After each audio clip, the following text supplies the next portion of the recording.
பனை ஓலை மாலை. அது வந்து திருமணத்திற்கும் வந்து பயன்படுத்துறது இப்போ கொஞ்சம் நிறையவே பயன்படுத்திட்டு இருக்காங்க திருமணத்துக்கு எல்லாமே. நாங்கள் இப்போ பனை ஓலை மாலை வந்து பார்த்தீங்கன்னா கிட்டத்தட்ட ஒரு 20-30 மாடலில் பண்ணிட்டு இருக்கோம். பனை ஓலையிலே ரோஸும் பயன்படுத்தி அதையும் பனை ஓலையிலே வைக்கும் பொழுது ஒரு 50-60 வருடத்துக்கும் பிறகு வந்து பார்த்தீங்கன்னா அந்த மாலை அப்படியே தான் இருக்கும்.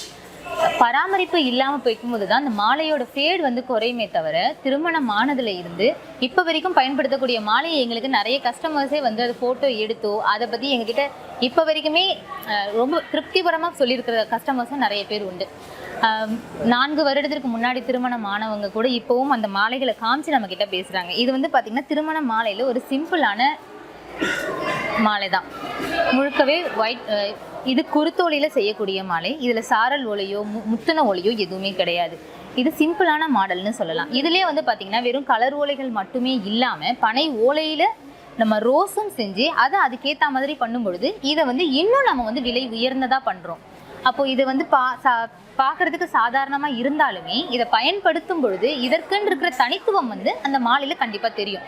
இதை நம்ம பனை ஓலை ரோஸ் எல்லாமே பண்ணும்போது அந்த ரிச் லுக் அப்படின்னு சொல்கிறது பனை ஓலை மாலையிலேயே நமக்கு நிறைய கிடைக்குதுன்னு சொல்லலாம். இப்போ ஒரு மாதத்துக்கு நாங்கள் 30லேருந்து 40 மாலை வரைக்குமே வெறும் திருமணத்துக்கே நமக்கு கேட்குறதுக்குன்றது அதிகமாக இருக்குது. அது போக வந்து பார்த்திங்கன்னா கோவிலில் பயன்படுத்துறது இப்போ எங்களுக்கு முன்னை விட இப்போ ரொம்பவே அதிகமாக இருக்குன்னு சொல்லலாம்.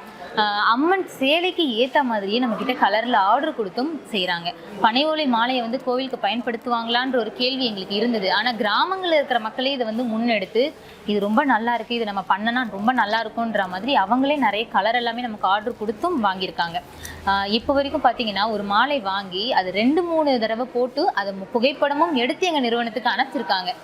ஸோ இந்த மாதிரி பனை ஓலை மாலை கோவிலுக்கும் பயன்படுத்துகிறாங்க, திருமணத்திற்கும் பயன்படுத்திட்டு இருக்காங்க, நம்ம புகைப்படங்களுக்கும் வீட்டில் இருக்கிற புகைப்படங்களுக்கு, நம்ம காந்தி ஜெயந்திக்கும் பயன்படுத்தியிருக்காங்க, சிலைகளுக்கு போடுறதுக்கு. இப்போ பல்வேறு வகைப்பட்ட மக்கள் வந்து பார்த்திங்கன்னா பொதுவாக பயன்படுத்தக்கூடிய பூமாலை அளவிற்கு பனை ஓலை மாலைகளை வந்து இப்போ பயன்படுத்த துவங்கியிருக்காங்க.